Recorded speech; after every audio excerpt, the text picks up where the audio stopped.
Mas bibilis pa ngayon ang paghatid ng serbisyong medikal sa Central Luzon, lalo na sa mga malalayong lugar. Ito ay sa tulong ng 7 bagong Pilipinas Mobile Clinic na mismong si First Lady Lisa Marcos ang nag-turnover. Silipin yan sa sentro ng balita ni Alan Francisco. Gaya ng naging pangako na administrasyon ni Pangulong Ferdinand R. Marcos Jr., inilalapit sa taong bayan ng gobyerno ang serbisyong pangkalusugan. Kaya naman, muling pinangunahan ni First Lady Lisa Araneta Marcos ang pamahagi ng mga mobile clinic sa 7 probinsya sa Region 3 o Central Luzon. Ito ang bagong Pilipinas Mobile Clinics na bahagi ng Lab for All program ni First Lady Lisa na isang outreach physical at medical examinations na may laboratory test. For all of you who do not know, the bagong Pilipinas Mobile Clinic is inspired by the First Lady's Lab for All program.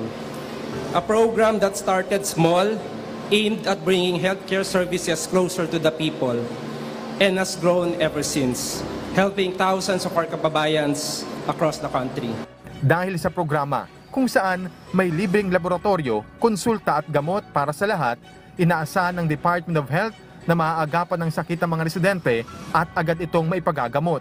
These mobile clinics are flexible solutions that will facilitate, again, early diagnosis, treatment, referral services to our people who find it hard to visit hospitals or clinics. They are capable of essential and quality laboratory procedures, including blood collection and analysis, X-ray, ultrasound, physical examination, and telemetry. Magpapatuloy ang pagtatalaga ng mobile clinic sa iba't ibang probinsya para makatulong sa mga ospital o klinik na alagaan ang kalusugan ng mga Pilipino. Nagpasalamat naman si First Lady Lisa sa suporta ng mga lokal na pamahalaan sa Region 3. I just want to thank all the governors who are here now for coming all the way here. At least you're going home with a van.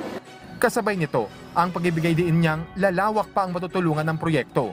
Alam ko small time lang ito, pero napangako ng asawa ko, next year ibibigay the same van to 1,500 municipalities. Thank you to DOH and everybody who made this possible. Sama-sama tayo babangon muli. Labis din ang pasalamat ni Pampanga Governor Dennis Pineda kay First Lady Lisa at sa national government sa tuloy-tuloy na suporta, hindi lang sa kanilang probinsya, kundi sa iba pang mga lalawigan. Aminado kasi ang gobernador na malaki ang matutulong ng naturang mobile clinic sa kanilang mga komunidad.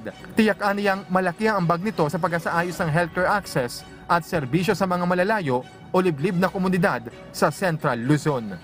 Alan Francisco, para sa Pambansang TV sa Bagong Pilipinas.